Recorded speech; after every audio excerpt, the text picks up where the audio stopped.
pas, itu akan mempengaruhi semuanya ya. Karena nanti saat ke puskesmas, ke rumah sakit, itu selalu ke SDDTK. Jadi SDTK itu deteksi dini dan stimulasinya, dan yang paling basic katakanlah. Saya coba share screen.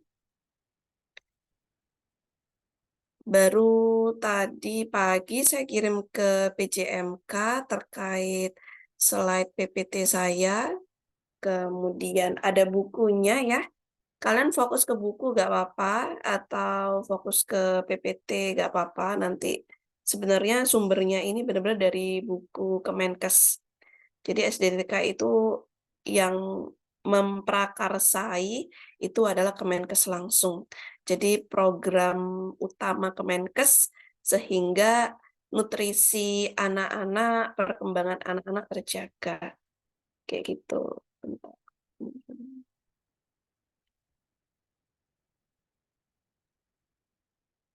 Oke, saya akan mulai saja langsung. Terus ada video ya, Dik ya. Video itu saya harap kalian melihat karena video tadi membantu sekali untuk memvisualisasikan apa yang saya informasikan. Misalkan cara mengukur panjang badan anak ya gitu. Nanti oh kayak gini ngukur panjang badannya kayak gitu.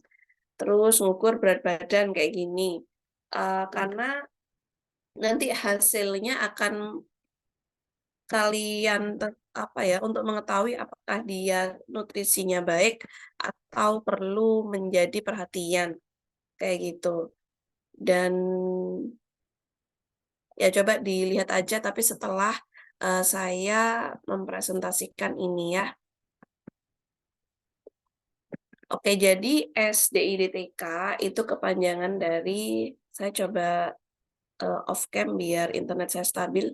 SDIDTK, stimulasi, deteksi, dan intervensi dini tumbuh kembang anak. Kalau zaman dulu, Kemenkes ini ngomongnya DDTK. Jadi tidak ada stimulasinya. Jadi DDTK, deteksi dini tumbuh kembang anak ya. Kalau dulu deteksi dini tumbuh kembang anak atau DDTK, saat ini ada perbarui, ada namanya SDIDTK. Intinya sama. Jadi nanti saat kalian ketemu bidan, misalkan perawat, dan mereka ngomongnya DDTK, kalian nggak usah bingung lagi. Ya intinya SDIDTK yang diperbarui dari DDTK sebelumnya ya. Jadi nggak usah bingung, maksudnya DDTK adalah SDIDTK. Ini beberapa pengmas kemarin yang kita lakukan di PAUD ya. Nice to know aja.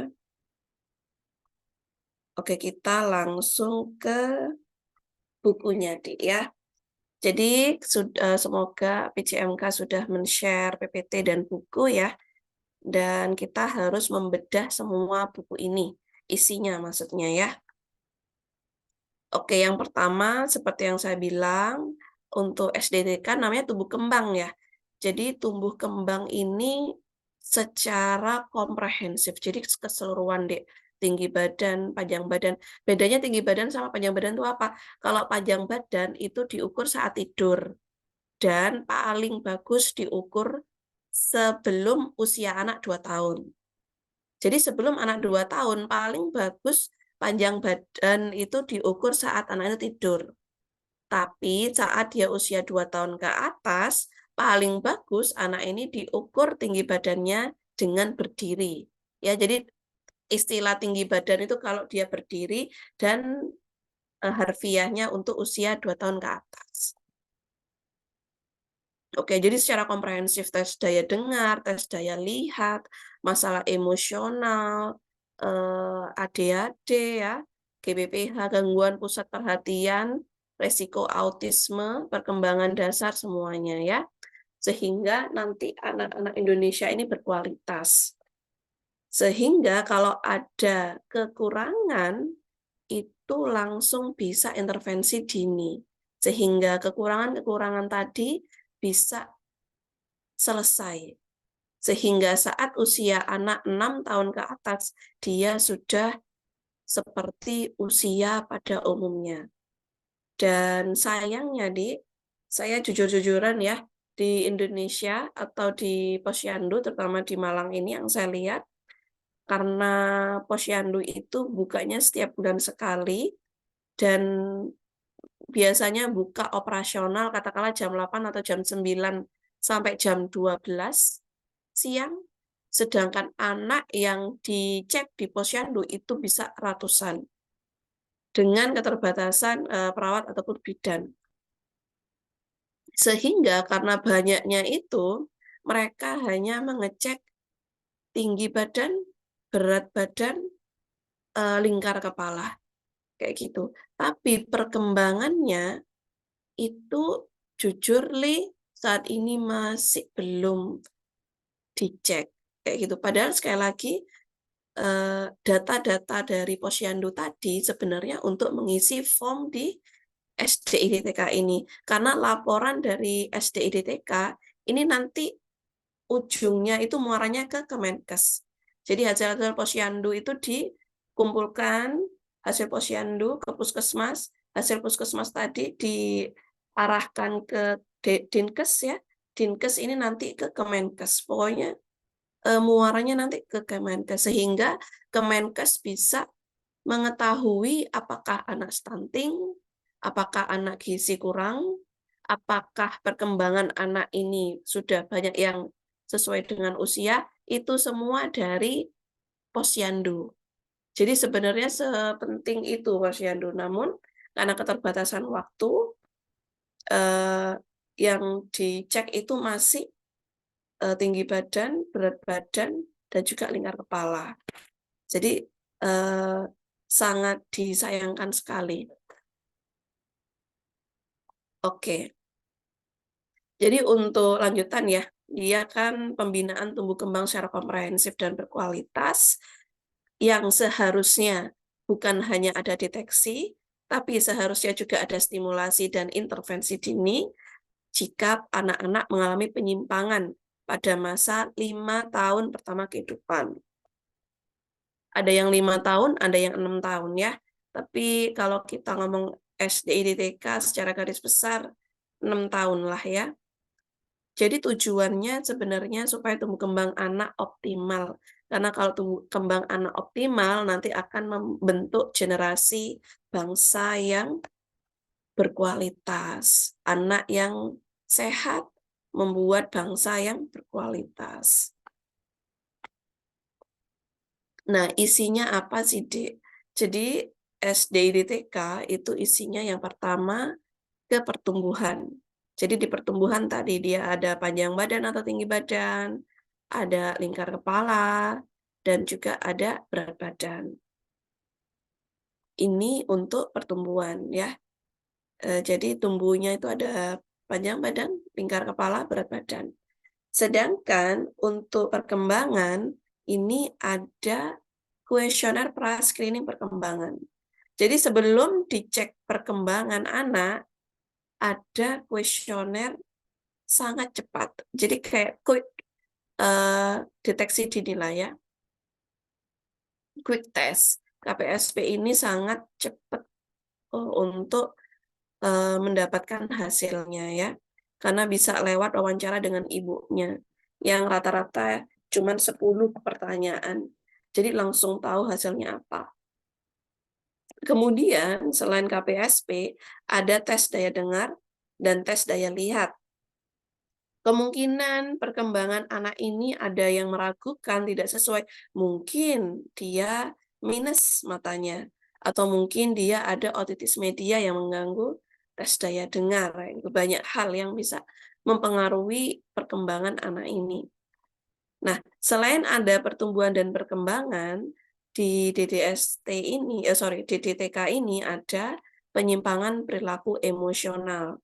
Jadi penyimpangan perilaku emosional ini semuanya deteksi dini, Dek ya. Jadi tidak membuat kesimpulan anak ini autis, bukan. Cuman kesimpulannya resiko tinggi autis. Kayak gitu, resiko terkena perilaku emosional. Cuman deteksi dini ini sifatnya sahih, ya sahih atau kuat. Jadi pentingnya melakukan deteksi dini pada anak dengan melakukan deteksi dini masalah perilaku emosional. Ini bisa dicek usia 3 tahun ya, 3 tahun minimal. Atau deteksi dini autis pada anak prasekolah. Kalau deteksi dini autis ini usianya 18 bulan. 18 bulan minimal. Atau ada juga pemusatan perhatian dan hiperaktivitas atau GPPH, atau istilah keren yang kalian tahu adalah ADHD ya. Oke, jadi ini isi dari SDI Detika. Untuk pengecekan masalah emosional itu biasanya laporan ibunya biasanya ya. Jadi kadang-kadang tadi posyandu itu banyak sekali anaknya. Jadi kadang-kadang kita nggak ngeh anak ini ada penyimpangan perilaku emosional atau GBPH.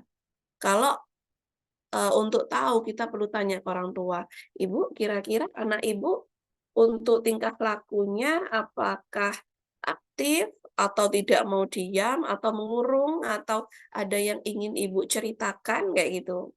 Tentang perilaku anak Ibu, dari pertanyaan itu nanti Ibu biasanya ngomong ke kita. Dari situ kita tahu apakah kita perlu cek, perilaku emosional, autis, atau GBPH atau enggak. Ya jadi dicek kalau biasanya ada masalah. Kalau nggak ada masalah, biasanya cukup dengan tumbuh kembang aja, karena waktunya memang nggak banyak di posyandu. Oke. Untuk kerangka konsep pembinaan, ini ada di bukunya ya. Jadi sebentar. Nah, ini untuk secara garis besar, Dek. Yang pertama, kita kan menstimulasi tadi tumbuh kembang anak. Kurus kah, gemuk kah, kayak gitu. Setelah pertumbuhan anak dicek, kalian lanjut perkembangan anak dengan KPSP ya, biasanya ya, KPSP. Ada yang terganggu nggak, kayak gitu. Kemudian disimpulkan dari tumbuh kembang anak ini, ada penyimpangan atau tidak ada penyimpangan. Kalau tidak ada penyimpangan, ya sudah aman ya. Ini adalah isi tadi nanti ya. Jadi KPSP itu isinya kayak DDST, nanti dengan Neslia kalian bakal tahu ya. KPSP atau DDST itu Denver Screening Perkembangan. DDST adalah screening perkembangan, tapi sebelum ke DDST seharusnya dari KPSP dulu. Karena KPSP adalah pra-screening perkembangan. Ya, pra-screening perkembangan, KPSP. Jadi sebelum tes perkembangan DDST itu ke KPSP. Tapi kalau KPSP sudah sesuai, ya tidak perlu dilanjutkan ke Denver ya. Oke, jadi intinya tidak ada penyimpangan, pastikan lagi status nutrisi anak, kemudian isinya kan untuk KPSP yang pertama sosialisasi kemandirian atau personal sosial, yang kedua tentang bahasa anak, yang ketiga tentang gerak halus, motorik halus, yang keempat adalah motorik kasar. Kalau sudah sesuai, oke. Kemudian gangguan daya dengar dan daya lihat. Kalau misalkan eh, ada penyimpangan ya tadi dipastikan kembali ya. Jadi selain gangguan pendengaran, penglihatan, juga gangguan emosional tadi ya. Kalau misalkan ada penyimpangan, Dek, diintervensi. Yang diintervensi apa? Yang tidak berhasil. Intervensi dan juga stimulasi. Kalau ada perbaikan aman, kalau tidak ada perbaikan langsung dirujuk. Ini skema dari Kemenkes. Misal ada penyimpangan, biasanya disuruh kembali ke posyandu berikutnya atau ke puskesmas 2 minggu setelah pengecekan. Nah, setelah 2 minggu tadi, dicek lagi. Kalau tidak ada perbaikan, berarti langsung dirujuk. Jadi, secepat itu ya, langsung dirujuk. Rujuknya kemana? Rujuknya itu ke rumah sakit paling rendah dulu. Jadi, biasanya rumah sakit tipe D ya, tipe D.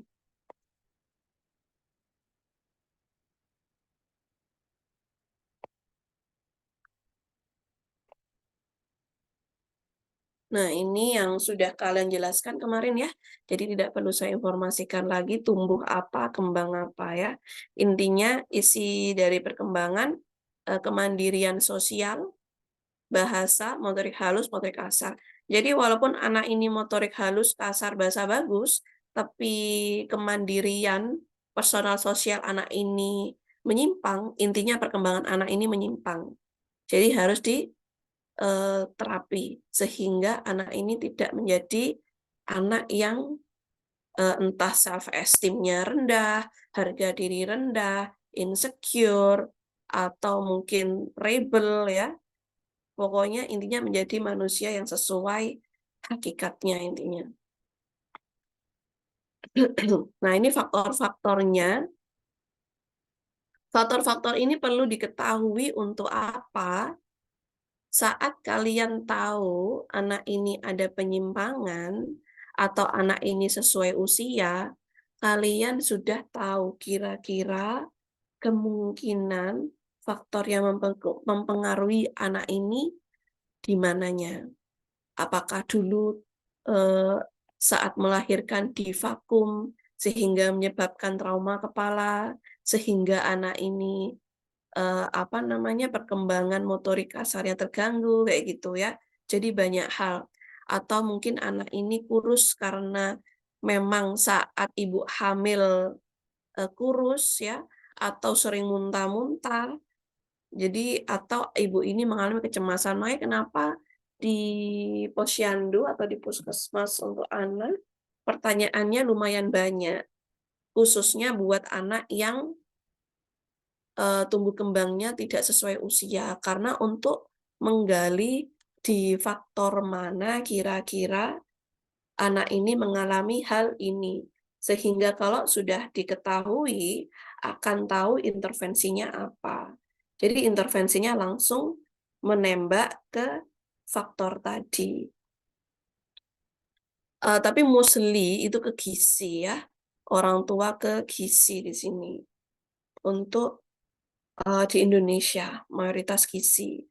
Kemudian ini, anak-anak kecil, Dek, yang masih PAUD, kalau mereka sudah suka ke sesuatu, mereka bisa ketagihan, apalagi tidak ada kontrol dengan orang tua.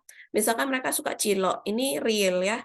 Saat mereka suka cilok, anak kecil ini, mereka pingin cilok terus. Saat orang tua mengiyakan terus, sehingga konsumsi cilok tadi itu terus, dan dia kan kenyang. Akhirnya dia nggak konsumsi makanan-makanan yang lebih bergizi.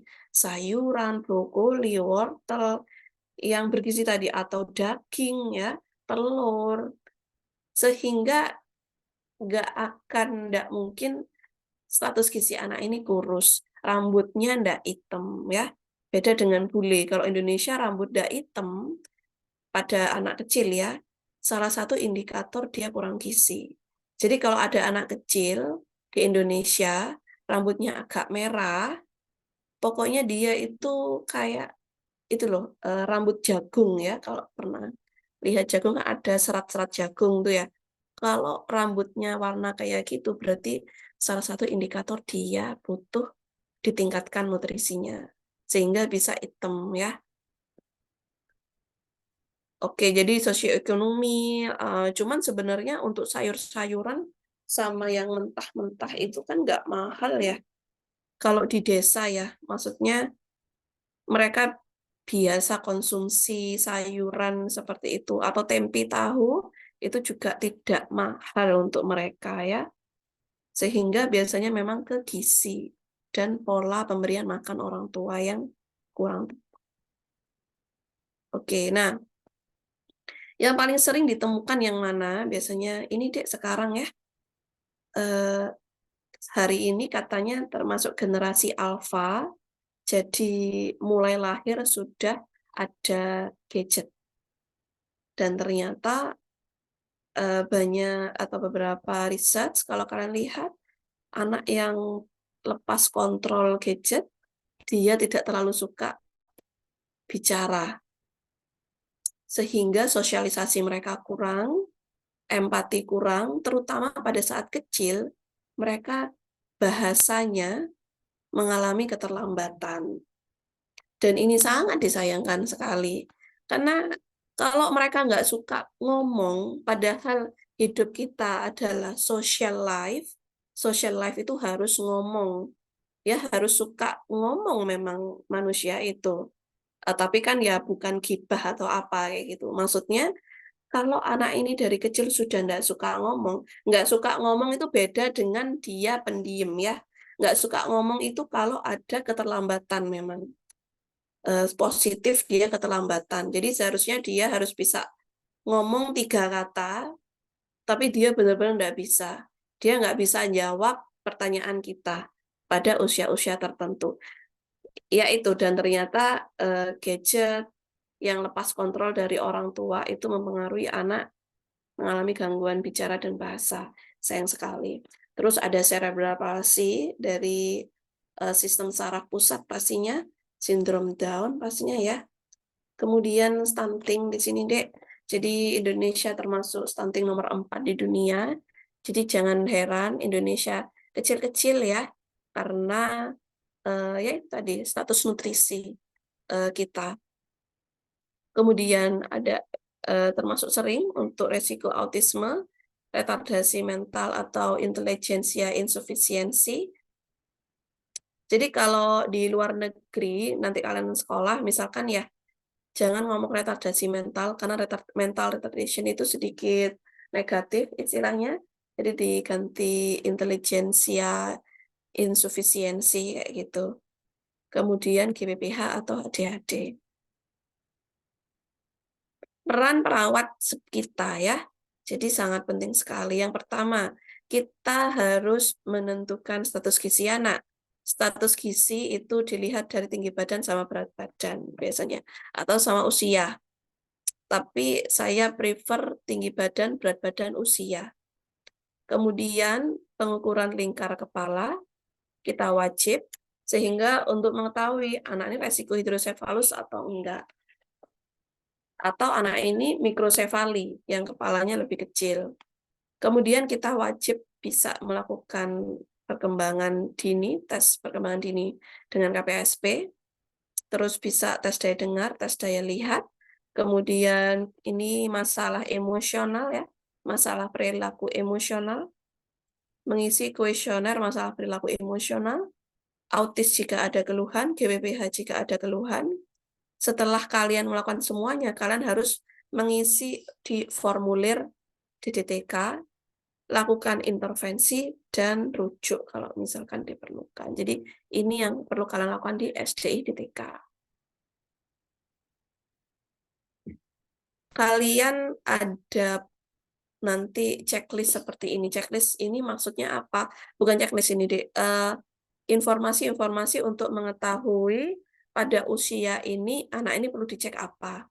Jadi kalau kalian ketemu sama bayi usia 9 bulan, dia itu hanya perlu dicek BBTB, LB, sama KPSP, TDD, kayak gitu. Tes daya dengar. Kalau TDL adalah tes daya lihat. Ini nggak perlu dihafalkan ya, karena kalian cukup perlu membawa buku saku ya, atau buku buku besar nggak apa-apa di print kayak gitu nanti saya di posyandu untuk benar-benar kalian melakukan didikan secara komprehensif kayak gitu. Jadi nggak usah sok pintar kayak gitu ya. Atau kalau kalian bisa menghafal ya it's okay ya. Maksudnya apa? Kalau kita kelupaan itu sayang sekali. Misalkan usia 4-2 bulan. Seharusnya anak ini harus dicek BB, TB, lingkar kepala, KPSP, daya dengar, daya lihat, perilaku emosional, sama ini gangguan pusat perhatian. Kayak gitu. Jadi uh, kalau tidak dilakukan semuanya tadi, jangan salah nanti ada risiko peningkatan kasus mental issue pada anak. Karena yang tidak terdeteksi secara dini. Kayak gitu ya, karena deteksi dini emosional hari ini penting sekali, karena mental issue sedikit rising. Kayak gitu.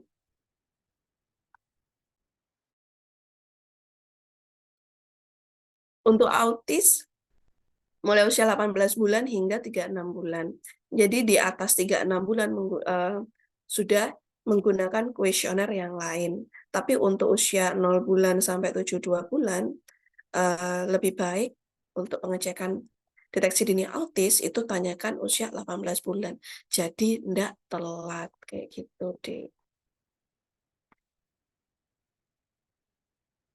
Oke, yang pertama paling penting kita cek nutrisi anak ya, status gizi anak. Status gizi anak yang pertama kita cek berat badan anak dengan tinggi badan anak. Pokoknya tinggi badan sama panjang badan sama ya, tapi tadi cara pengukuran berat badan dengan tinggi badan anak. Itu nanti akan tahu anak ini normal, kurus, sangat kurus atau gemuk. Yang kedua, pengukuran panjang badan dengan usia atau tinggi badan dengan usia. Jadi kita tanya ibu, anak ibu lahir kapan? Dikurangi aja dengan tanggal pengajian hari ini, terus sudah dapat usia, terus diukur panjang badan atau tinggi badannya. Nanti akan ketahuan anak ini normal, apa pendek, atau sangat pendek. Kalau dia usia di atas 5 tahun, sudah menggunakan IMT, Indeks Massa Tubuh, atau BMR ya, Basal Metabolic Rate, dengan usia. Jadi untuk tahu juga sangat kurus, kurus, normal, gemuk, atau obes. Ini yang pertama ya. Karena ternyata stunting kita kan nomor 4 di dunia. Jadi kalau kalian tidak punya waktu, kalau harus buru-buru, ya yang ini yang paling penting.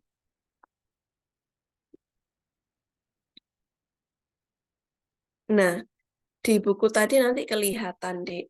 Untuk tahu anak ini bagaimana, itu melihat ini. Nah, di buku tadi kan kita lihat nutrisinya dengan tahu apakah dia kurus, gemuk, kayak gitu. Ini melihatnya dengan mana? Ini melihatnya dengan grafik ini, ya, dengan grafik ini. Jadi kalau yang laki-laki warnanya biru, kalau yang pink itu warnanya untuk cewek. Jadi jangan salah ya. Oke, kalau pink cewek. Kemudian ini contohnya. Coba kita lihat ya. Anak ini usia berarti 1 tahun ya. Karena kurva ini untuk usia sejak lahir sampai 2 tahun. Di buku itu nanti banyak sekali kurvanya ya.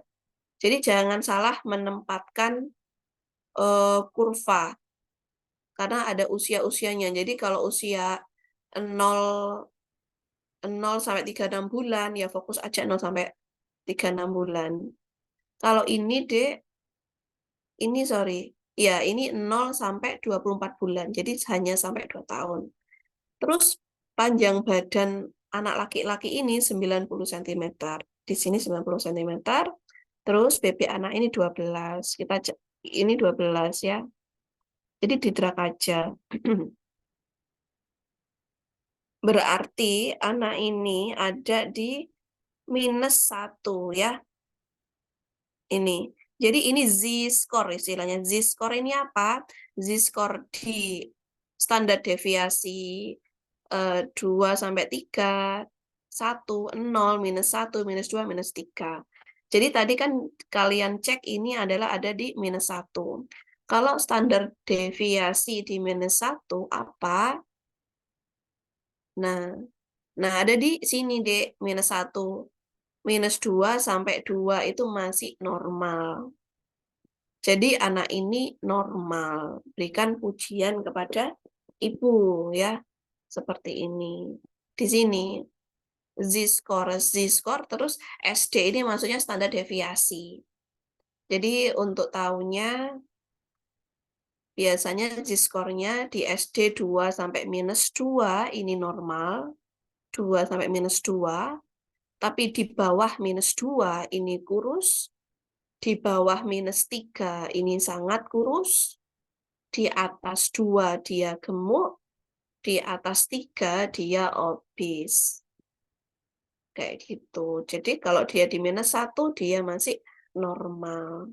Terus kita cek lagi yang kedua, panjang badannya 100, terus 13 kilo di sini ya.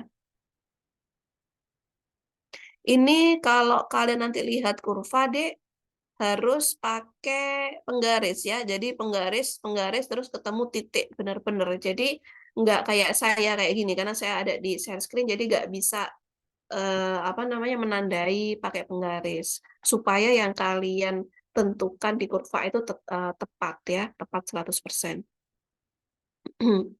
Kalau kalian lihat nomor 2 itu ngepres -2 ya. -2 ini ngepres -2 ini sebenarnya masih normal deh. Ya, masih normal dia. Cuman karena dia ngepres, kita perlu informasikan, Ibu, status gizi anak Ibu normal ya. Namun ini ngepres Bu di kurvanya. Jadi saya harap di kunjungan posyandu berikutnya ada di atasnya kayak gitu. Jadi coba Bu ya ditingkatkan nutrisi anak Ibu kayak gitu. Nggak apa-apa, ini normal. Terima kasih Ibu ya kayak gitu ya. Jadi jangan lupa berikan pujian. Tapi kalau udah ngepres di -2, coba diinformasikan untuk meningkatkan nutrisinya. Oke, kita ke nomor 3, 85 ke 15 kilo. 15 kilo ada di sini, terus dia 85. Di sini dia ada di dekat di atas -2 ya. Kalau di atas -2 berarti dia gemuk. Jadi ibu kira-kira maknya adik gimana kayak gitu. Kadang-kadang orang tua itu kan suka kalau lihat anak makan ya. Kadang-kadang kebanyakan jadi kalau misalkan dia gemuk, coba kurangi porsinya. Harus disesuaikan untuk porsi anak kayak gitu. Cemilannya mungkin dikurangi ya. Jadi kita perlu konseling juga, tapi tanya dulu aja penyebabnya kira-kira apa. Dan ini semuanya hampir mirip semua, Dik. Maksudnya apa? Maksudnya saat kurvanya ada di -2 sampai 2 dia normal. Kalau di atas 2 berarti dia entah itu gemuk atau tinggi, badannya tinggi, atau kalau kurus berarti dia pendek, kayak gitu. Kalau usianya untuk tinggi badan. Bentar, pelan-pelan aja ya. Kita ke IMT. Kalau IMT, BMR itu untuk usia berapa? 5 tahun ya. 5 tahun sampai 6 tahun. Sama kan ya?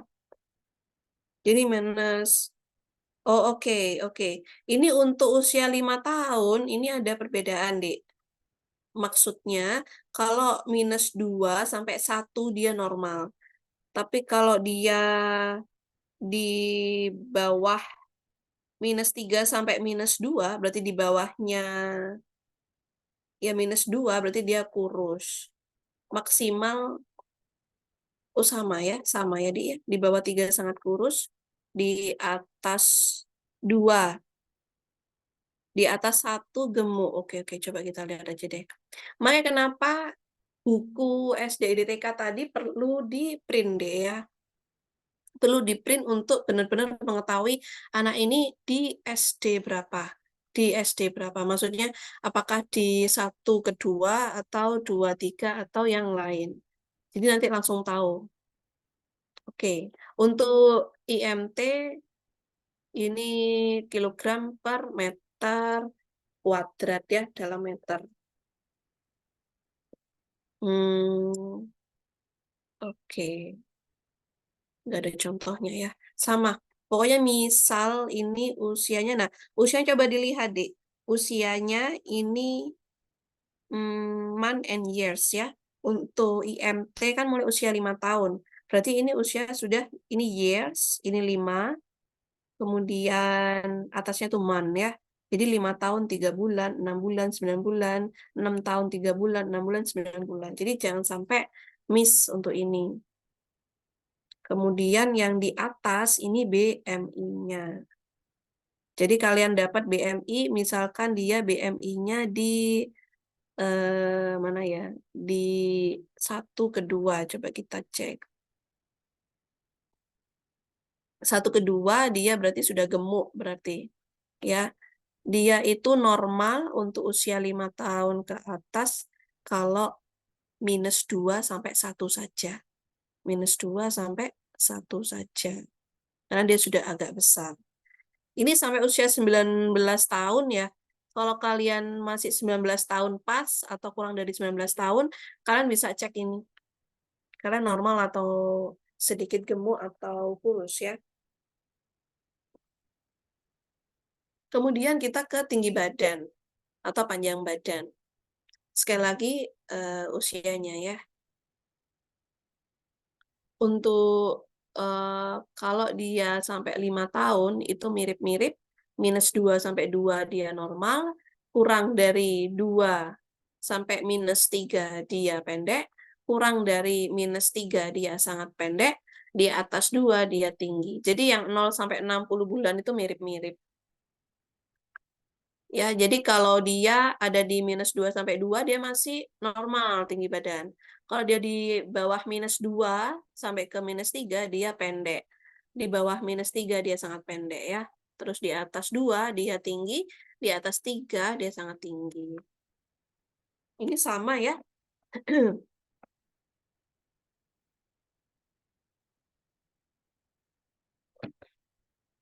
Ini untuk usia 0 sampai 6 bulan. Ini untuk bulannya di bawah. 3 bulan, 4 bulan, 5 bulan, 6 bulan ya. Untuk minggu ini 0, 1, 2, 3, 4, 5, dan seterusnya. Jadi jangan sampai kalian salah menentukan kurvanya ada di mana. Setelah kalian cek berat badan, tinggi badan, cara mengeceknya seperti ini, Dek. Kalau dia kurang dari 2 tahun, memang pasnya dengan seperti ini. Dengan dashboard apa namanya? Ya, dengan ini ya. Jadi jangan sampai sendirian untuk mengukur bayi dengan tidur ini. Maksudnya setidaknya ada 2 perawat. Nggak apa-apa orang tua yang suruh megang di sini, ya di kepalanya. Jadi kepala anak ini dek perlu menghadap ke atas dan itu harus 90 derajat. Untuk tenang orang tua aja. Baru yang ke kaki, kemudian ke menentukan berapa panjang badan anak, ini adalah kita. Jadi harus lurus semua di sini. Harus lurus semua. Nanti ada di ini, di video ya. Ini semua caranya ada di video. Kemudian kalau tinggi badan, nah ini. Kalau tinggi badan, Dek, semuanya harus rata. Maksudnya jangan sampai ada apa ya kemarin itu ya. Biasanya kalau kalian lihat di kelas-kelas atau misalkan di TK atau di SD, ujung dari tembok itu di bawah itu biasanya ada ini apa namanya kotak kayak gitu supaya anak ini nggak terbentur atau apa kayak gitu. Jadi akhirnya di bawah itu nggak lurus pokoknya. Jadi nggak bisa untuk menentukan tinggi badan kalau nggak lurus. Jadi harus lurus pokoknya ya. Dan saat mau tinggi badan, Dek, ikat rambut anak ini dilepas, sepatu dilepas, kaos kaki dilepas ya. Dan yang pertama tumit anak ini, terus apa ini tumit, kemudian bokong anak ini, terus bahu anak ini, kepala anak ini itu harus nempel semua. Ini ya, kalau kalian lihat kepala, bahu, bokong, terus calf-nya sama tumitnya itu calf-nya ini benar-benar nempel sekali. Nah, dan anak ini harus benar-benar melihat ke depan. Jadi harus 90 derajat. Baru nanti akan dapat tahu berapa tinggi badan anak. Terus untuk lingkar kepala, ini salah untuk pengecekan di buku SD adik ya. Jadi pengecekan lingkar kepala ini harus di atas eyebrow anak, harus di atas daun telinga anak. Ini kan di telinga nih. Padahal seharusnya harus di atas eh, daun telinga anak. Kemudian dikelilingkan ke kepala yang agak menonjol. Baru nanti ketemu lingkar kepala yang benar. Kalau untuk lingkar kepala, ini sama. Kalau 2 minus 2 dia normal, di bawah minus 2 berarti dia, di bawah minus 2 berarti dia mikrosefali, ini salah ya. Mikrosefali, berarti ukuran kepalanya kecil. Kalau di atas 2 dia makrosefali. Tindakan rujuk semua ya, kalau ada gangguan. Ini untuk lingkar kepala, Di. Jadi lingkar kepala ada anak laki-laki dan juga ada anak cewek, dipaskan aja. Ini untuk sentimeternya, yang vertikalnya, yang horizontalnya ini adalah usia. Jadi benar-benar dilihat di ada sentimeter, ada dalam inci. Kalau sentimeter kita ya udah fokus sentimeter. Kemudian misalkan ini usia 2 bulan ya, usia 2 bulan, terus lingkar kepala misalkan dia 34 berarti dia normal. Enaknya kalau lingkar kepala itu yang normal diijaui. Ya, kalau dia di atas atau di kuning atas dia besar, atau di kuning bawah dia kecil. Oke, dan bisa dicek sampai 18 tahun. Oke, sebentar ya. Ini sebenarnya saya pakai PPT yang agak lama. Kita ke ini dulu, bukunya saja ya. Nah, ini deh. Biar kalian tahu semua. Ini untuk perkembangan-perkembangan yang secara umum pada anak ini perlu dicapai ya. Dicapai maksud saya ini tadi, ini kelompok umur stimulasi, langsung tahu kalian. Kita ke bentar. Nah, ini untuk caranya ya. Jadi ada di buku itu semua, Dik. Untuk mengukur panjang badan dan tinggi badan yang benar. Kalau dia usia maksimal 2 tahun atau kurang dari 2 tahun, dia panjang badan. Mengukurnya dengan seperti ini ya. Jadi ada petugas, 2 petugas. Cuman kadang-kadang kalau keterbatasan, setidaknya tadi ada orang tua di sini. Tapi memang kalau pasti 2 orang. Jadi menempel ke pembatas 0 ini di sini, kemudian tangan kiri, tangan kiri perawat ini ya, menekan lutut, tapi nggak perlu ditekan banget ya, tekannya ada di video biar nggak bingung kalian. Tekan lutut, jadi secara gentle, nggak dipaksa, karena anak bayi kan agak susah kalau harus mau diem kayak gitu. Sedangkan tangan kanan ini fokus ini menggerak-gerakkan ukuran ini. Kayak gitu. Baru setelah itu dibaca. Nah, kalau misalkan saat usia 2 tahun atau 18, sorry, ya 18 bulan dia sudah bisa berdiri ya, Dik ya. Sehingga akhirnya anak ini tidak mau tidur dan anak ini mau dicek dengan berdiri, nggak apa-apa, tapi hasilnya nanti perlu dicek ditambahkan 0,7 cm. Jadi misalkan anak ini usianya 18 bulan atau 20 bulan lah, 20 bulan dia mau dengan berdiri. Nggak apa-apa, dicek aja dengan berdiri, misalkan hasilnya misalkan 100. Jadi nanti tambahkan hasil akhirnya 100,7 cm. Oke ya, karena yang paling bagus usia maksimal 2 tahun ke bawah itu harus dicek dengan tidur yang pas. Sedangkan kalau dia 2 tahun ke atas, dia memang yang pas dengan berdiri. Nah ini, nggak pakai sandal sepatu, ngadep ke depan. Ini di punggung, ya punggung tadi pantat tumit harus nempel. Harus nempel, ini yang kadang-kadang lupa.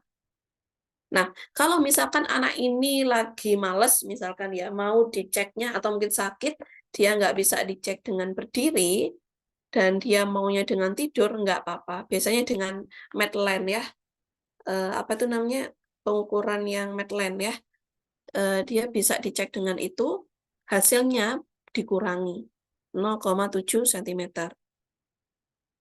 Oke, karena usia 2 tahun itu pasnya dia dengan berdiri. Kalau misalkan tadi tinggi badan usia 3 tahun misalkan dengan tidur, tinggi badannya misalkan 100, berarti yang di kalian tulis adalah 93 cm.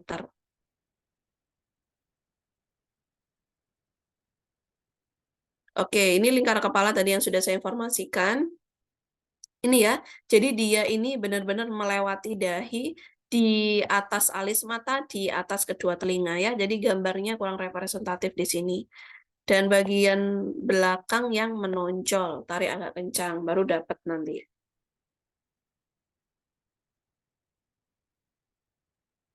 Oke, kita ke ini saya pingin dulu grafiknya ke kalian ya, grafiknya. Nah, ini tadi ya untuk status gizi. Oke. Nah, Dek, kadang-kadang karena kalian yang cek itu banyak anak, bisa keselimur ya. Bisa itu keselimur. Jadi, yang perlu kalian lakukan adalah bisa mengkoreksi hasil kalian, saling verifikasi. Maksudnya bagaimana? Maksud seperti ini.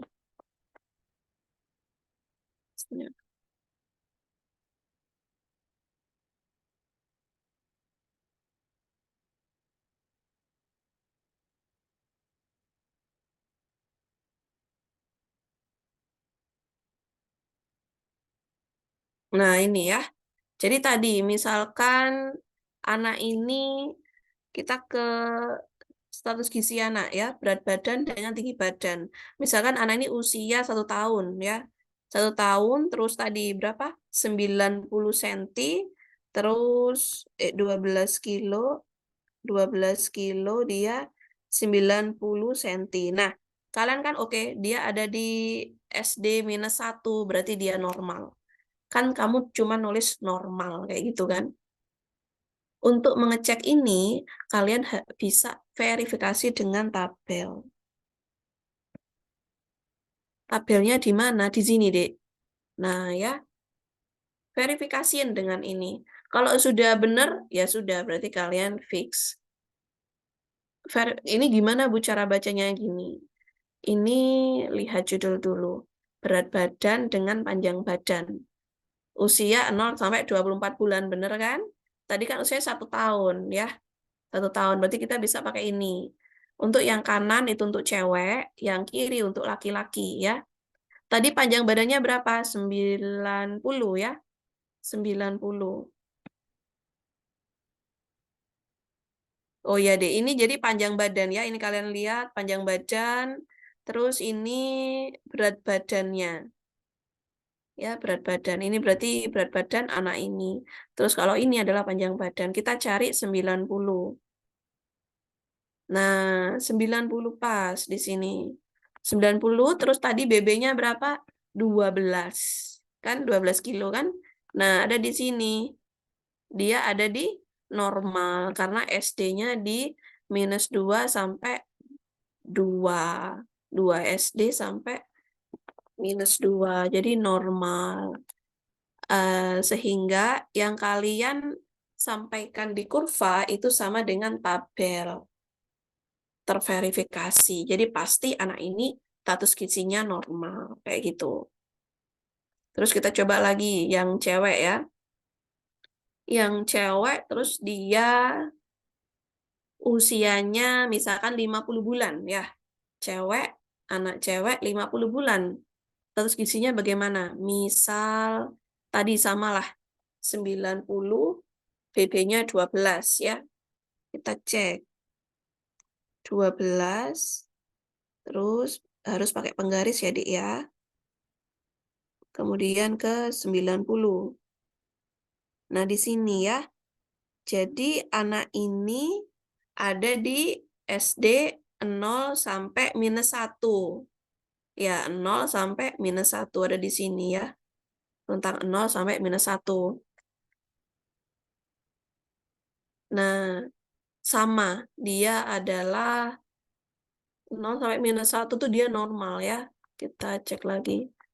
Ini halamannya memang coba dilihat di PPT 0 sampai -1. Bentar.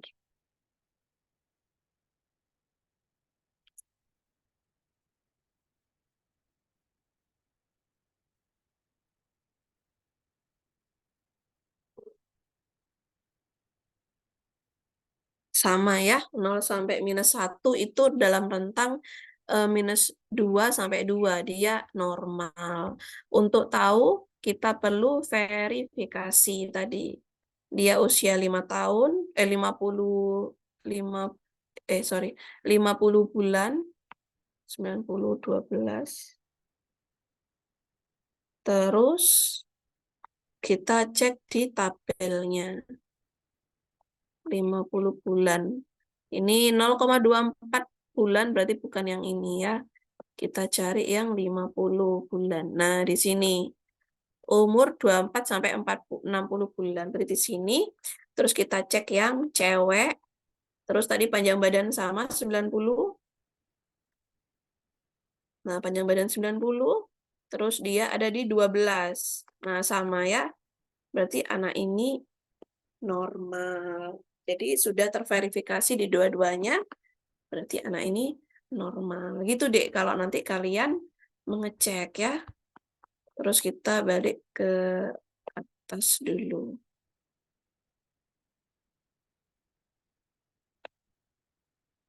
Oh, coba saya ke KPSP dulu aja.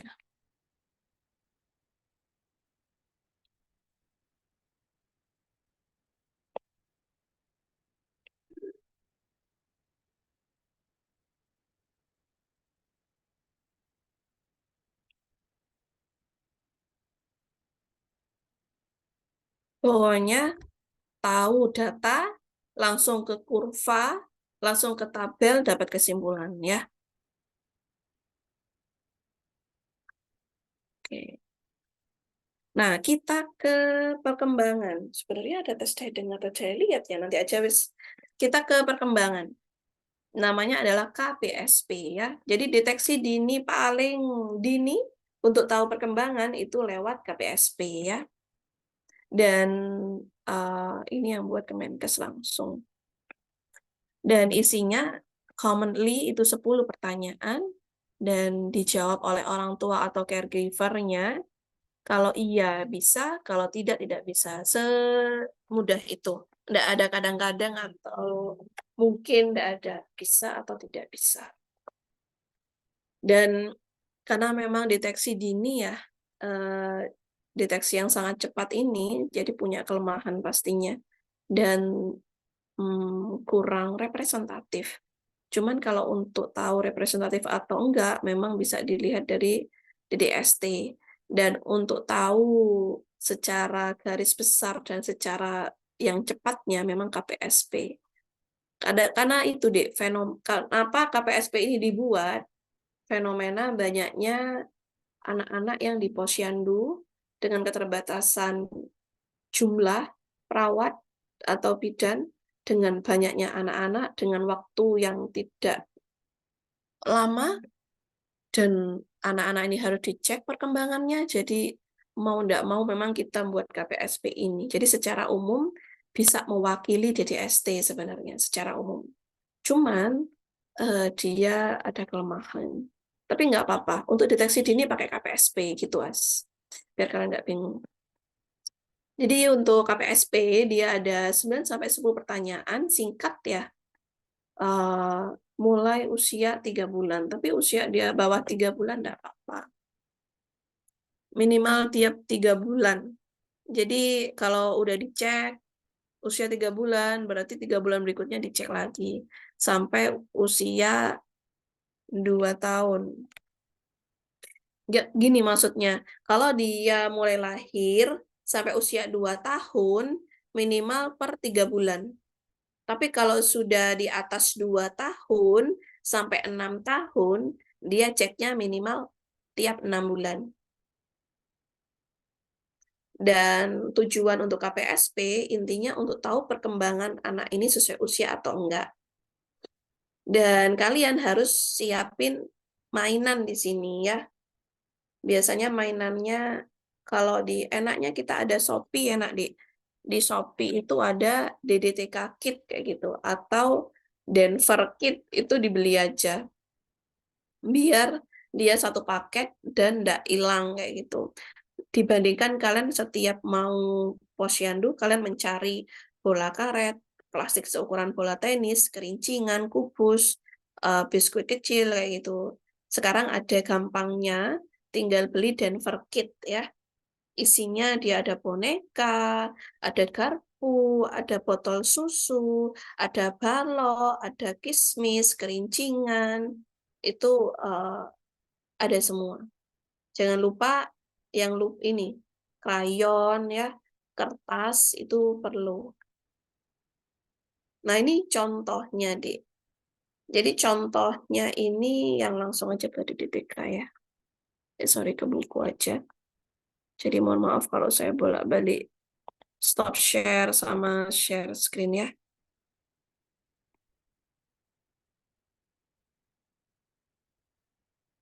Ini memang buku ini tebel karena KPSP kode ya. Nah, sebentar.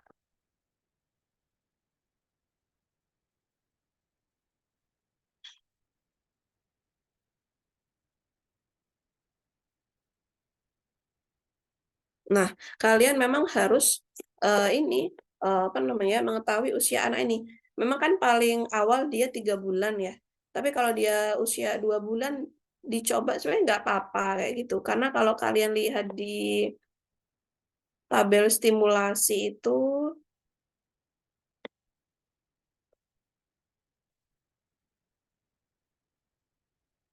nah ini ya, tabel stimulasi itu usia yang 0 sampai 3 bulan itu bisa untuk bayi usia 0 bulan.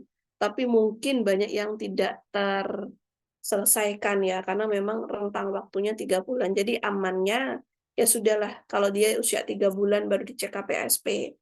Tapi kalau kalian ingin mengecek 0 bulan secara spesifik, itu pakai Denver. Denver itu benar-benar mulai dari 0 bulan. Kayak gitu ya.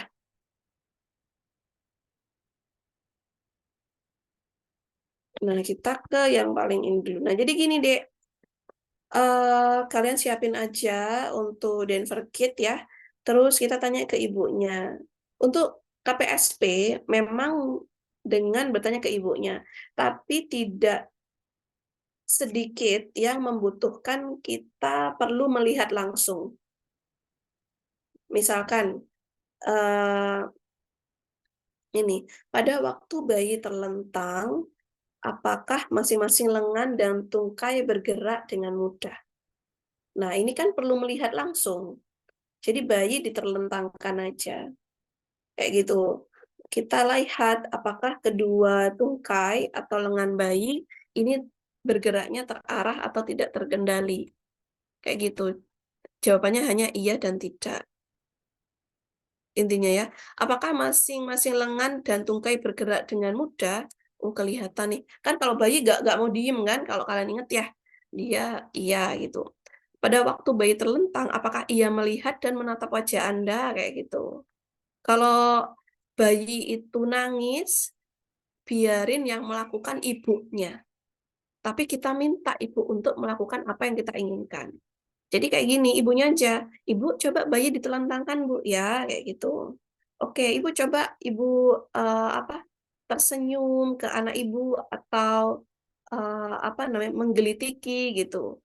Anak ibu terus kita cek bayi itu melihat ibu itu atau enggak kayak gitu ya. Terus bayi ini apakah ada suara ngoceh? Jadi kita bisa melihat langsung.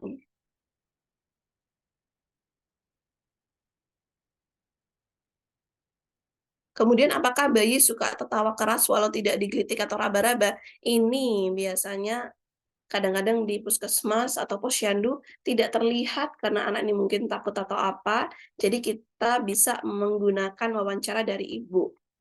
Kayak gitu. Jadi disesuaikan. Ada hal-hal yang memang membutuhkan kita melihat langsung, tapi ada hal-hal yang bisa ditanyakan ke orang tua. Nah, ini untuk, oh ya ini dia ya, jadi dia ada gerak kasar, personal sosial, bahasa, gerak halus, dan gerak kasar. Kemudian dia kan biasanya ada 10 soal nih ya, terus dia hasilnya berapa yang iya, hasil tidak berapa. Kemudian untuk tahap perkembangan ini, sekali lagi Dek, kalian nggak perlu, menghafal ya, secara garis besarnya saja, kalau untuk spesifik seperti ini di-print aja bukunya. Jadi biar, eee, anak ini benar-benar mendapatkan apa yang dia butuhkan. Di sini ada stimulasi-stimulasi yang perlu promosikan ibu atau orang tua ke anak, sehingga, perkembangannya bisa terstimulasi dengan baik. Ini ya, jadi jangan lupa setelah cek KPSP kita perlu ngomong, "Ibu, anak Ibu sering diginikan," kayak gitu ya, sesuai dengan ini. Misalkan bicara dan bahasa, kalau usia 0 sampai 3 bulan tadi setidaknya dia merespon dengan suara dan tersenyum.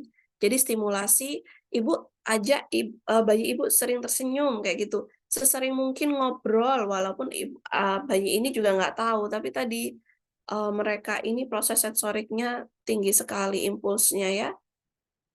Jadi kayak gini, suara-suara binatang. Kenapa kalau orang dewasa melihat, "Duh ngapain sih mendengarkan suara binatang?" Atau apa, tapi itu penting untuk bayi Dek ya. Kayak gitu, dan bayi tidak mendengar TV sampai usia 2 tahun memang ya, seperti itu. Ini juga sama, beberapa stimulasi terus kita cek langsung. Ini panjang ya, jadi sesuai usianya saja. Kalau usia 18 bulan bagaimana? Oke, kita cek nih, kan dia usia 12 sampai 18 bulan, bentar. Nah, ini kan usia 15 bulan Dek ya, usia 15 bulan. Terus yang kedua, dia usianya 18 bulan. Kalau dia usia 16 bulan, pakai kuesioner yang mana? Pakai kuesioner yang 15 bulan. Kalau dia yang 16 bulan, dia pakai kuesioner yang mana? Lihat dulu 16 bulannya itu dia 16 bulan berapa hari. Kalau dia kurang dari 15 hari, berarti dia tetap masuk 15, tapi kalau dia 16 bulan 20 hari, dia masuk ke 18. Kalau 17 bulan, dia masuk 18 bulan. 18 bulan, dia masuk 18 bulan, kayak gitu ya. Karena untuk lembaran KPSP ini tidak per bulan. Oke, jadi di pembulatan aja. Oke, jadi misalkan tadi nih kan 18 bulan, terus KPSP kedua, dia 21 bulan. Terus kalau anak ini datang usia 20 bulan, pakai yang mana? Pakai yang 18 bulan dong. Terus kalau dia 20 bulan, pakai yang mana? Pakai yang 21 bulan. Kayak gitu. Tapi ternyata usia 19 bulan, saat dicek pakai 21 bulan, dia nggak tercapai. Ya sudah deh, mundur aja usia 18 bulan, nggak apa-apa.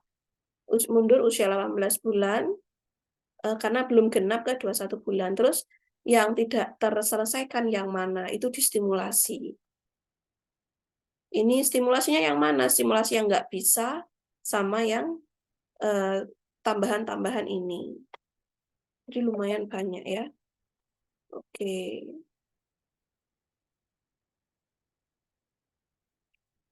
Pokoknya kalian cek, oke, kalian cek, terus kesimpulannya bagaimana, intervensi. Yang nggak bisa, minta ibu untuk menstimulasi yang nggak bisa tadi. 2 minggu berikutnya, perlu datang kembali atau di posyandu berikutnya, kayak gitu.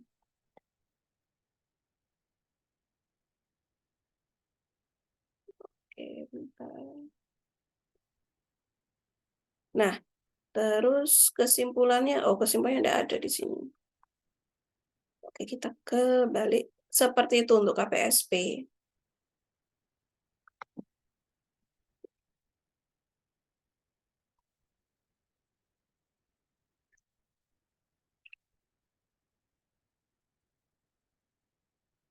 Nah, tadi kan jawaban KPSP adalah iya atau tidak ya, Dek ya.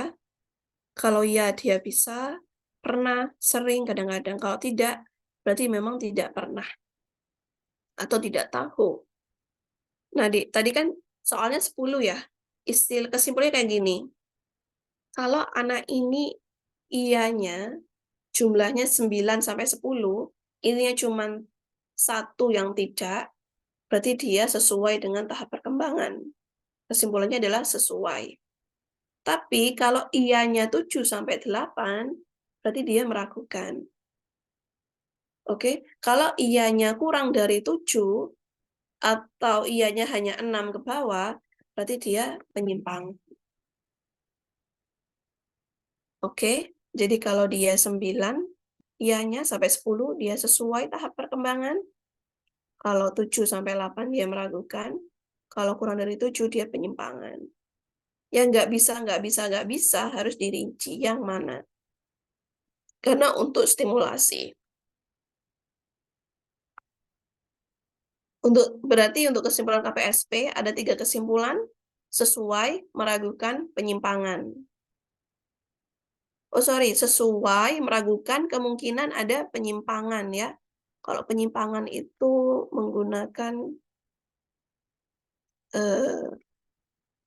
DDST, kemungkinan ada penyimpangan. Sebentar, saya cek dulu. Nah, kemungkinan ada penyimpangan ya, karena ini masih screening awal.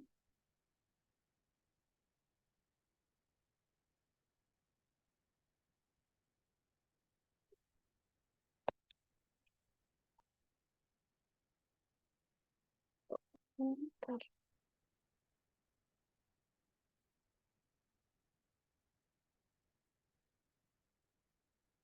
Ya coba di anu aja ya ini ya.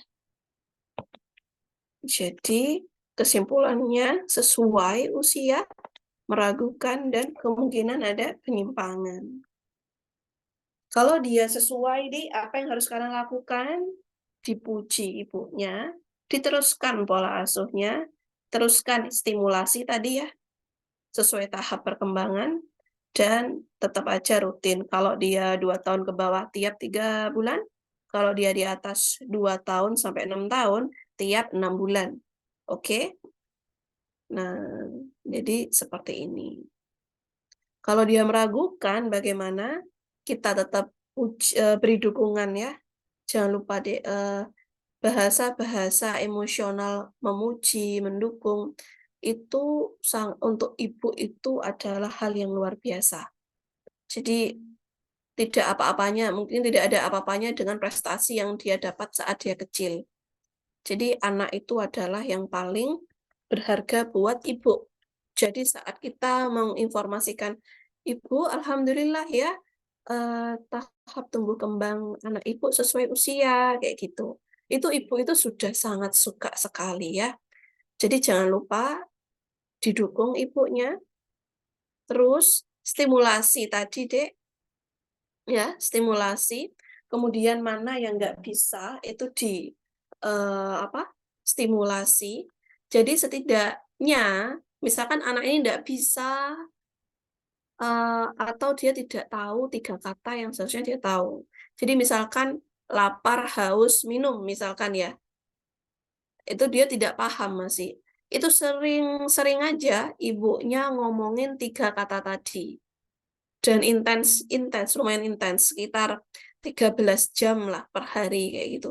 Tapi kan tidak dengan komunikasi yang menegangkan, tapi dengan bermain, dengan ngajak makan bersama kayak gitu ya.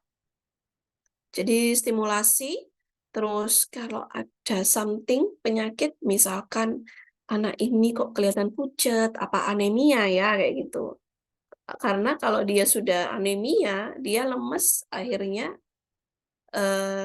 tindakan-tindakan tadi kurang maksimal, kayak gitu ya. Kita cek ada something issue nggak, kayak gitu. Setelah itu kita omongkan ke ibu-ibu, 2 minggu kemudian datang lagi ya, kayak gitu, ke puskesmas. Atau kalau posyandu tiap 2 minggu ya alhamdulillah, setidaknya 2 minggu. Kalau misalkan anak ini tetap ianya hanya 7 sampai 8, berarti kan dia yang tidak bisa 2 sampai 3 kegiatan ya.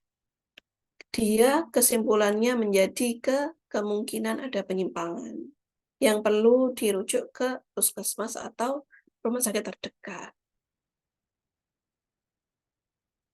Kalau dia KPSP-nya kurang dari 7, kesimpulannya adalah kemungkinan ada penyimpangan.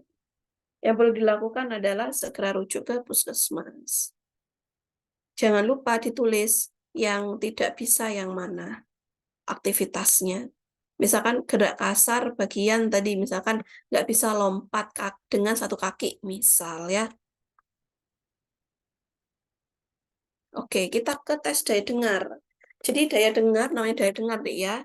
Jadi kalau dia usianya kurang dari 12 bulan, ceknya tiap 3 bulan. Kalau dia sudah di atas 12 bulan, ceknya tiap 6 bulan.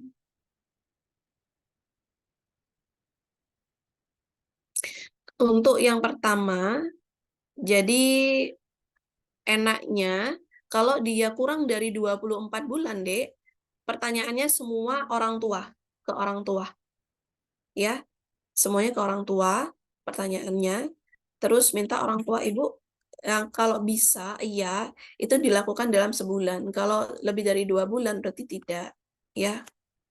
Kalau dia di atas 24 bulan, kita minta ibunya ngomong ke anak dan kita yang cek dia bisa nggak. Karena anak usia di atas 2 tahun, dia tuh nempel sekali ke orang tua dan sudah mulai tahu orang asing, yaitu kita. Jadi nggak akan nurut kalau ke kita. Kalau dia mengikuti perintah, iya. Kalau tidak, berarti tidak mau, ya.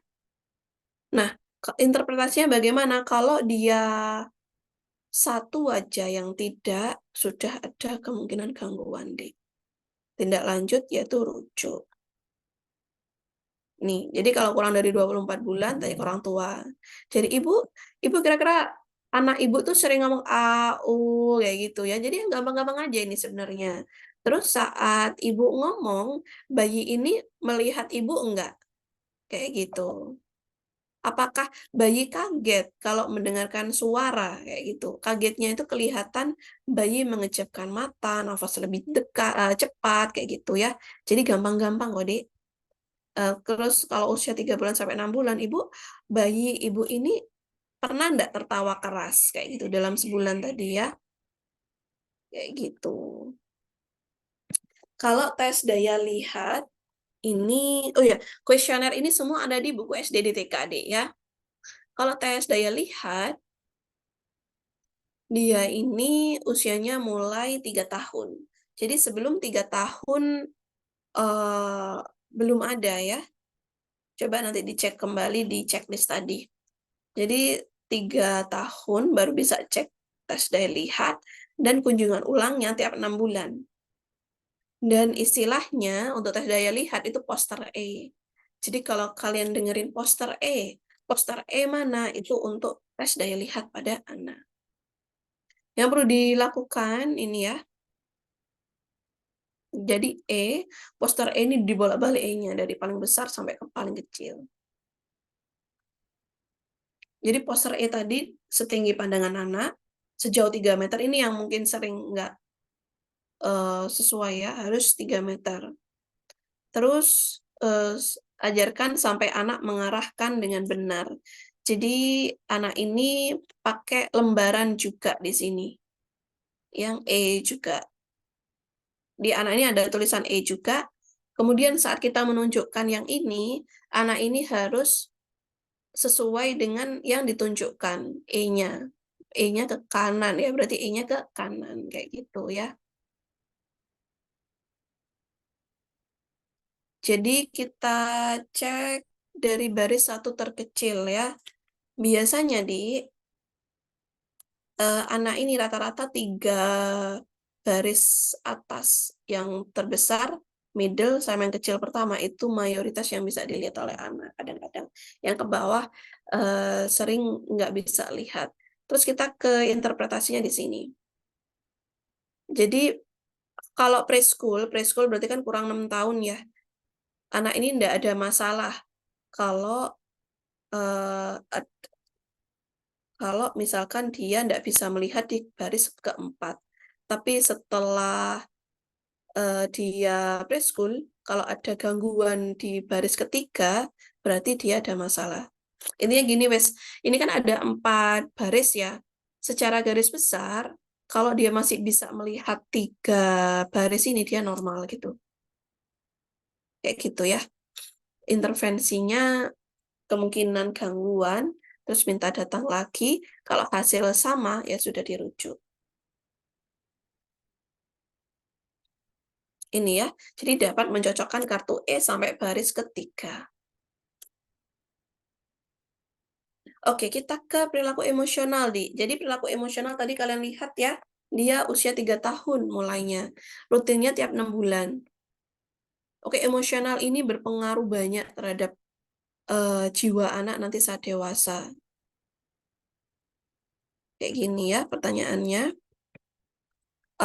Kalau kita lihat, interpretasinya ya atau tidak. Segampang itu ya. Kalau dia ada jawaban iya, satu saja dia sudah ada gangguan.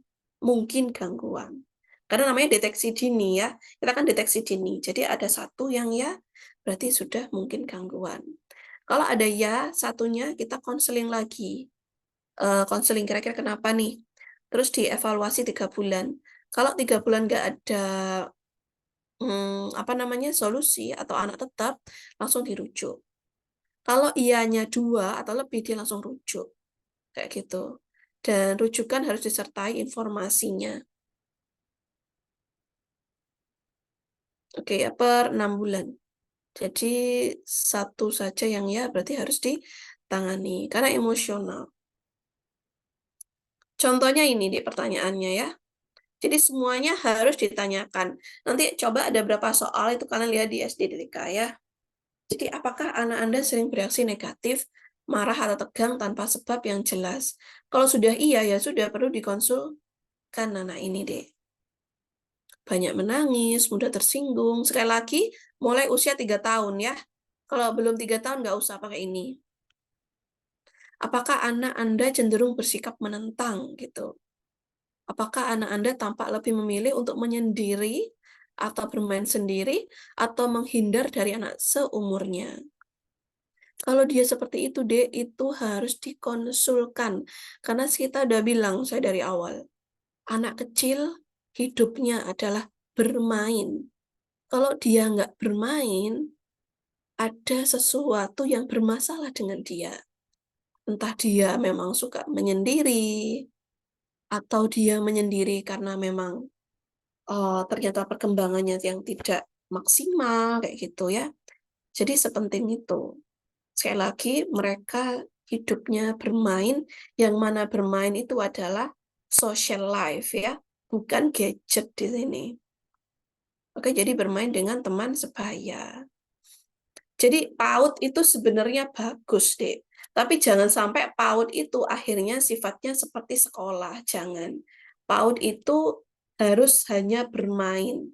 Kalaupun ada belajar, belajarnya itu harus dalam bermainnya tadi.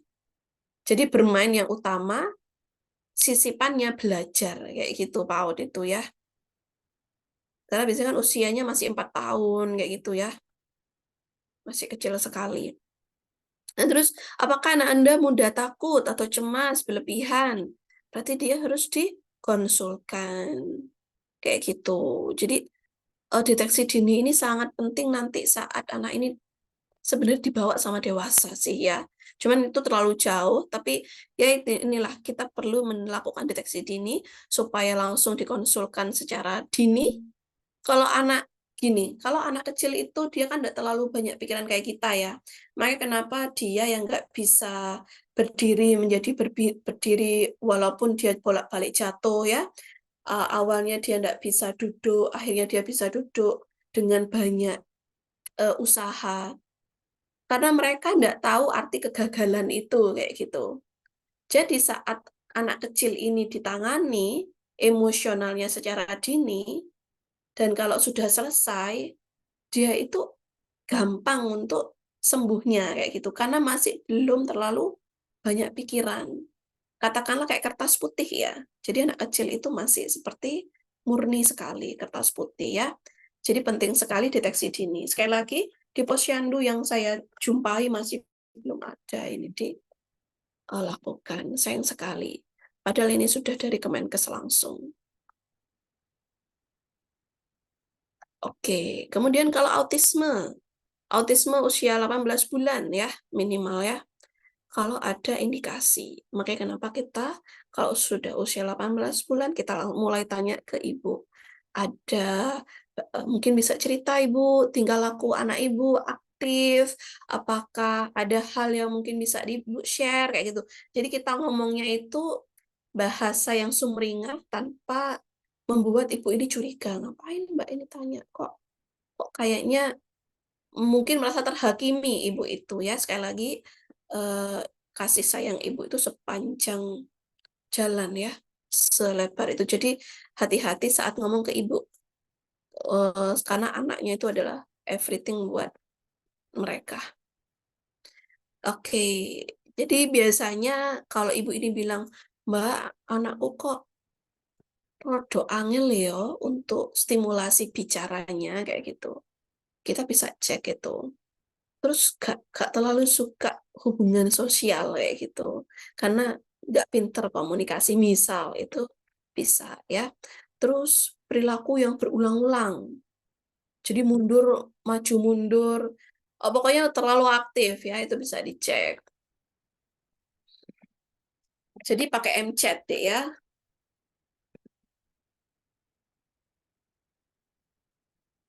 Di pertanyaan ini lumayan bagus karena pertanyaan-pertanyaan ini ada pertanyaan biasa, ada pertanyaan kritis.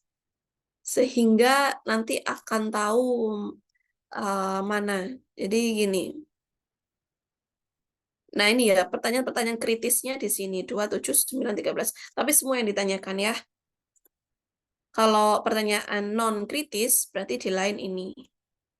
Kita lihat ke kesimpulannya. Hasil pemeriksaan. Kalau berarti semuanya tidak, itu normal ya, tidak ya. Kalau tidak berarti normal semuanya. Terus misalkan di 2 pertanyaan kritis itu, oh sorry, kurang dari 2 ya. Jadi dia tidaknya di pertanyaan kritisnya cuma 1, dia masih normal. Kemudian di pertanyaan yang mana saja tidak, itu masih normal.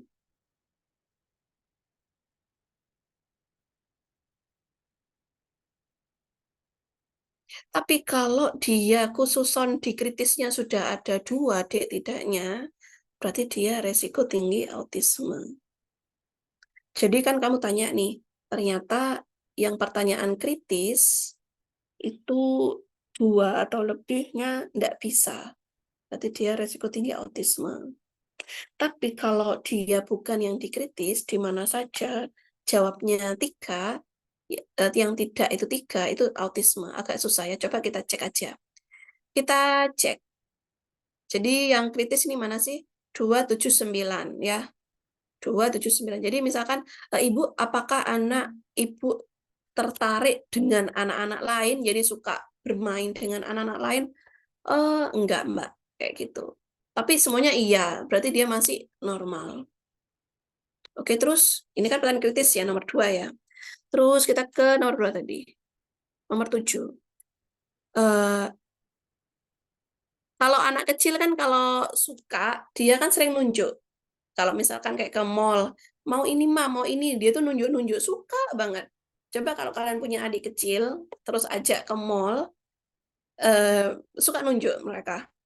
Ibu, anak ibu sering nggak menunjuk dengan jarinya kalau dia tertarik sesuatu. Terus misalkan kalau jawabannya tidak, berarti dia sudah 2 yang kritis. Berarti sudah resiko tinggi autisme anak ini. Cuman 2 tidak yang pertanyaan kritis. Kayak gitu. Tapi kalau yang berarti yang bukan kritis berarti nomor 134. Coba ya, 134. Jadi ibu, anak ibu seneng nggak kalau diayun-ayun kan kalau masih kecil kan suka ya diayun-ayun, dilambungkan, dilutut. Oh, enggak Mbak, enggak suka kayak gitu. Terus kita ke nomor 3. Suka nggak anak ibu memanjat di tangga kayak gitu? Oh, enggak Mbak. Terus suka nggak main cilukba atau peta umpet? Tidak. Itu kan sebenarnya sudah tidaknya ada tiga ya. Tapi di pertanyaan mana saja, bukan pertanyaan kritis. Berarti dia masih normal. Oh sorry, kurang dari tiga ya. Kurang dari tiga, sorry deh. Kalau tiga dia sudah resiko autisme ya. Resiko autisme. Semoga bisa memahami ya. Mohon maaf, ini agak banyak hal di MChat ini kesimpulannya. Jadi kalau tadi yang pertama kita ngomong ke kritis dulu ya. Kalau intinya semuanya tidak, berarti dia normal. Tapi kalau di pertanyaan kritis dia kurang dari dua, tidaknya dia masih normal. Jadi cuma satu tidaknya di pertanyaan kritis. Dia normal. Oke. Kemudian kalau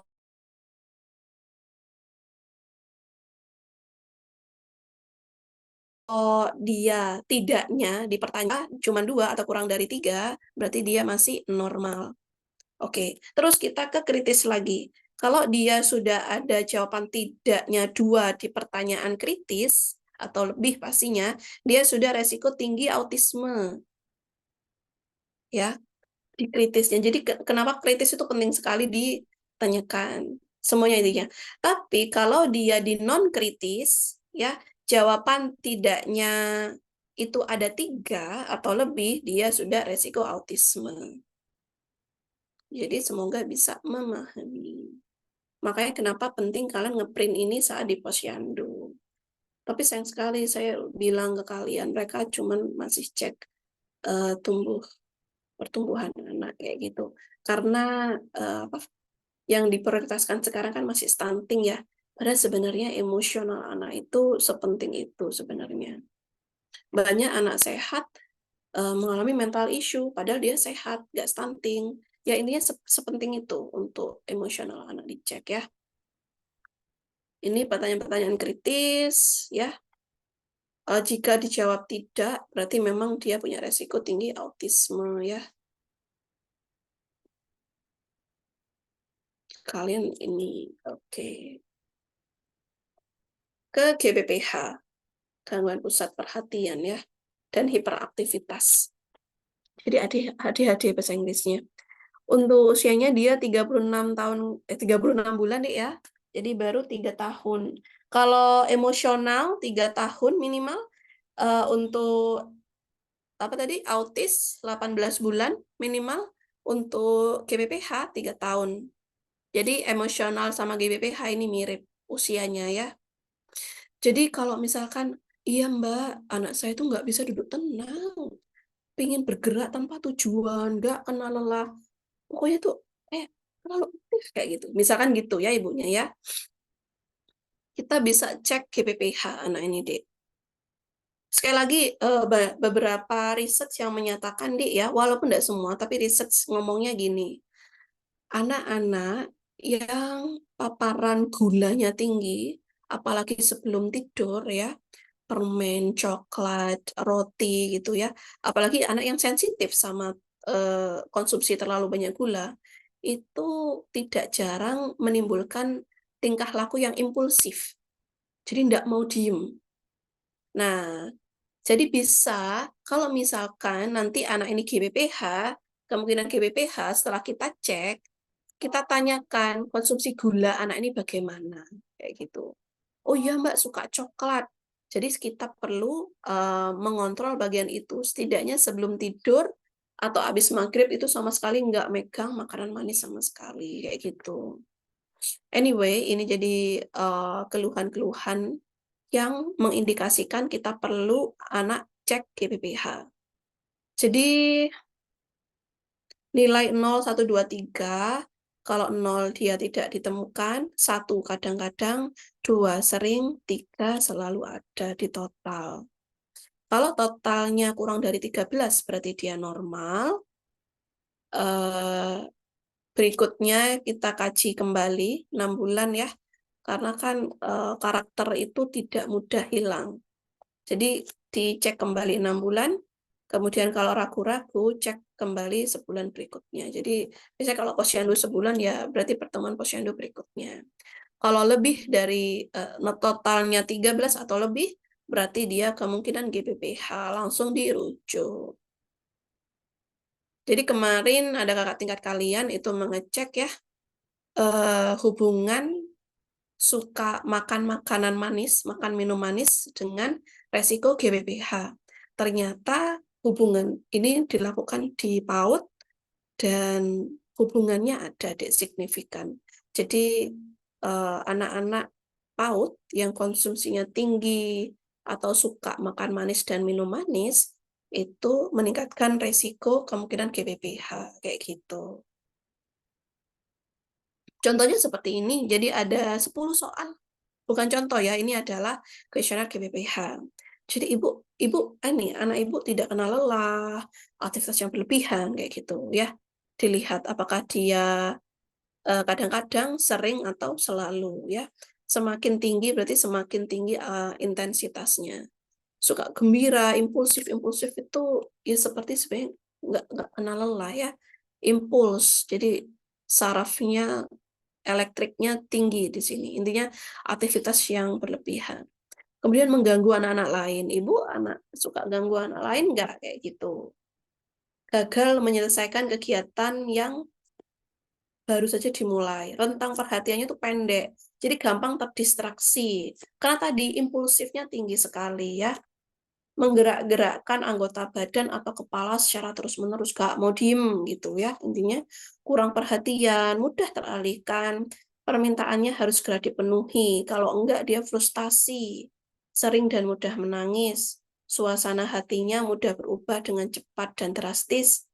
Kalau kesal itu kayak meledak ya, Dek ya. Kemudian eksplosif dan tidak terduga.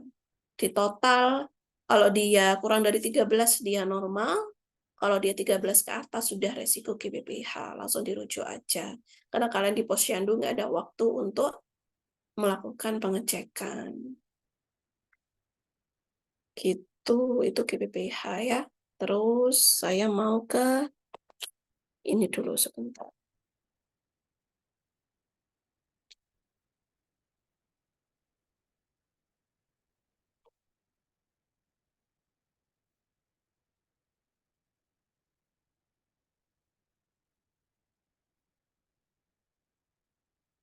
Ini yang perlu kalian cek ya ini di sini ya.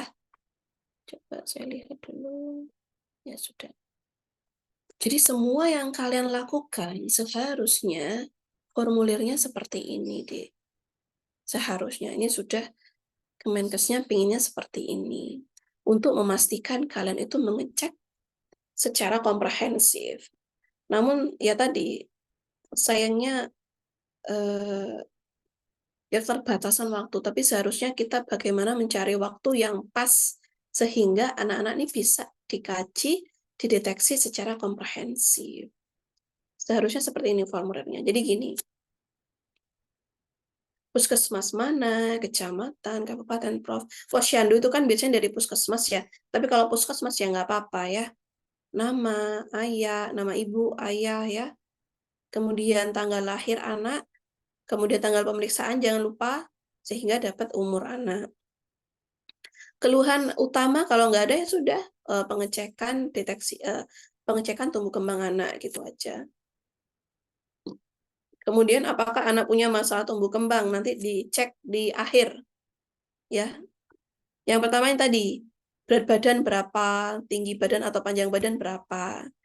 Tahu tadi ya, lihat di grafik kalau cewek pink, cowok biru, sesuaikan usia, kurva dapat, dikonfirmasi di tabel. Dapat, kalau misalnya dia normal, oke, sip. Dilingkari, deh, bukan disilang ya. Kalau kalian jawab soal saat SD dulu silang yang benar. Tapi kalau ini dilingkari, oke ya, dilingkari. Terus, panjang badan dengan usia atau tinggi badan dengan usia. Sama tadi, ke kurva, kemudian SD berapa, konfirmasi dengan tabel. Kalau dia normal, oke. Terus lingkar kepala, mikrosefal, makrosefal, atau normal. Terus perkembangan anak, ini adalah dengan KPSP. Nah, ini dengan KPSPD.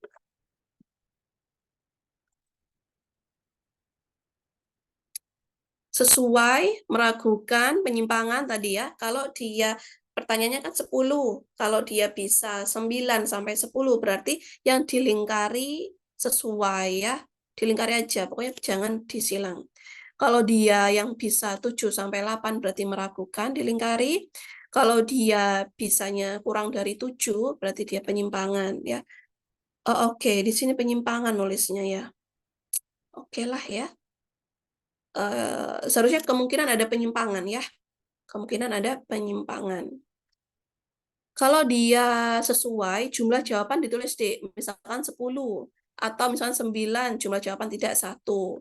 Meragukan sama. Nah, di sini misalkan ada meragukan ya. Jadi gini, kalau dia sesuai, walaupun dia tidak bisa cuma 1, dia tidak perlu ditulis deh yang tidak bisa yang mana. Karena dia sudah sesuai. Karena otomatis akan tercover sebenarnya untuk di bulan berikutnya. Jadi tidak bisa 1 itu sebenarnya tidak masalah. Karena dia masih secara survei masih sesuai. Jadi nggak perlu ditulis yang nggak bisa yang mana. Tapi kalau dia sudah meragukan, jumlah jawaban iyanya berapa, tidak berapa. Yang tidak di sini yang mana, Dek? Misalkan yang tidak bisa, misalkan gerak kasar. Ya sudah, berarti gerak kasar dilingkari. Terus ditulis, ya mana? Misalkan tidak bisa menyebut 3 kata. Sorry, gerak kasar itu tidak bisa melompat dengan 1 kaki, misalnya. Tidak bisa, apa namanya, berjalan dengan tumit, misalkan. Itu nanti sesuai dengan KPSP-nya ya. Kalau kalau dia nggak ada di gerak halus, bahasa sosial mandiri, di strip aja, strip ya. Karena ini penting sekali nanti saat merujuk anak yang dipakai yang ini. Kalau penyimpangan yang tidak yang mana, yang tidak berapa, terus dilingkari, terus apa aja aktivitas yang nggak bisa. Terus tadi daya dengar, kemudian daya lihat bagaimana, terus perilaku emosional bagaimana. Oke, jadi Dek, perilaku dan emosional itu sebenarnya wajib dicek seperti KPSP. Baru kalau autisme dan GBPH, ini kalau ada keluhan dari ibu atau indikasi setelah kita bertanya. Sehingga kalau misalkan anak ini semua dicek Dek ya, perilaku emosional, seharusnya mental issue nanti itu tidak akan mungkin ada, tapi nggak akan se-rise kalau dibandingkan kalau dia tidak dicek sama sekali. Jadi coba aja kita cek 20 tahun berikutnya untuk anak-anak yang ini, atau 30 tahun berikutnya. Kalian 30 tahun misalkan usia 50 ya. Nanti coba kalian usia 50 tahun ya, apakah ada peningkatan mental issue atau enggak kayak gitu. Kalau ada, ya jangan. Walaupun ini banyak faktor, tapi mungkin tidak bisa dilupakan dari deteksi dini perilaku emosional yang tidak dilakukan. Gitu ya. Jadi kita kalau ada indikasi untuk autisme bagaimana dilingkari yang terjadi pada anak, GBPH bagaimana. Kesimpulannya, berarti gini, status gizi anak normal, status perkembangan anak normal, status apa tadi, perilaku emosional normal, autisme normal, GBPH normal kayak gitu. Kalau enggak ya sudah ditulis. Nah, ini intervensi, kita harus ngomong intervensi ya. Jadi kita perlu ngomong stimulasi. Stimulasi yang mana? Yang di KPSP tadi. Untuk usia-usia ada stimulasi kan? Kemudian ini diberikan ya, makanya lumayan membutuhkan waktu ya. Terus intervensinya, intervensi ini biasanya yang anak itu tidak bisa ngomong 3 kata. Kita perlu mengajari orang tua supaya orang tua tahu apa yang harus dia lakukan sehingga kunjungan berikutnya anak sudah bisa ngomong 3 kata tadi. Misal. Makanya kenapa ada tanggal evaluasi di sini. Terus tindakan pengobatan lain, misalkan anak ini ternyata anemia kelihatannya, cek HB, bisa dicek-cek HB kayak gitu ya misalkan. Atau tingkatkan status gizi karena anak terlihat pucat misalkan. Terus dirujuk dengan surat rujukan. Kalau misalkan anak ini ada suspek tadi ya, yang kesimpulannya rujuk, berarti ke mana? Terus tanda tangan kalian sudah. Jadi seperti itu deh untuk SDI DTK-nya. 13.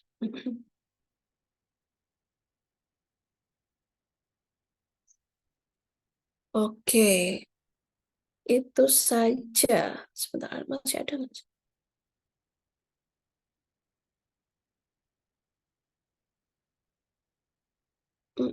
Sudah. Oke, semoga kalian ada gambaran ya untuk ini. Setidaknya kalian fokus saja ke konsep. Nanti saat praktikum kita langsung eksekusi. Dan karena kalian, saya harap melihat video tadi untuk mengetahui bagaimana menimbang, bagaimana mengukur ini, kayak gitu. Jadi saat praktikum lebih langsung jalan kayak gitu.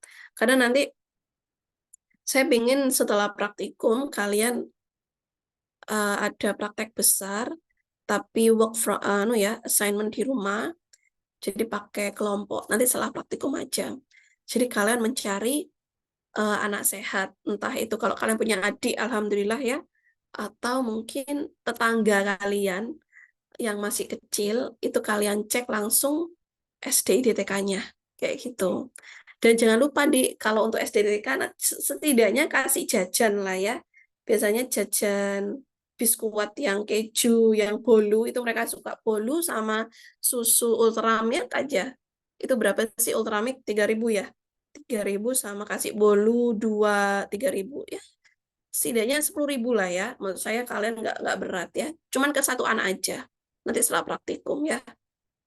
Untuk tugasnya ini karena ini tugas menggunakan adik-adik sungguhan, kalian sampai ini kok nanti saya nilai setelah UTS atau mau-mau ke UAS. Jadi lama karena ini termasuk hasil proyek tugasnya. Gitu. Nanti aja ya untuk tugasnya, karena kan belum praktikum. Jadi saat praktikum saya akan informasikan kembali untuk tugasnya bagaimana. Oke, ada yang mau ditanyakan, Di?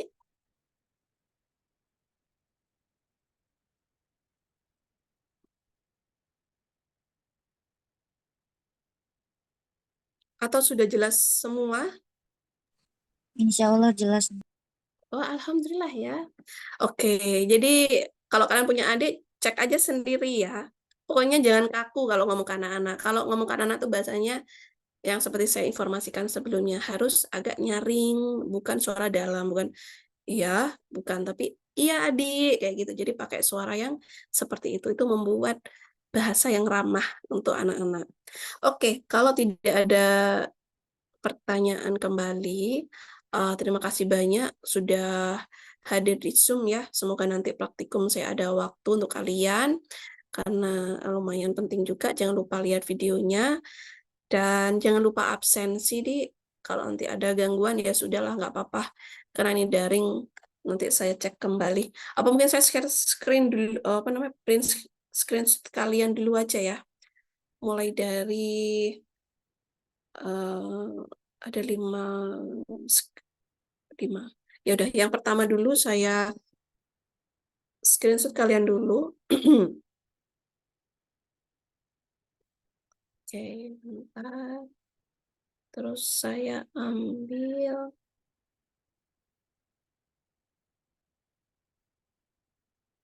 Oke, ini kayaknya ada beberapa nama yang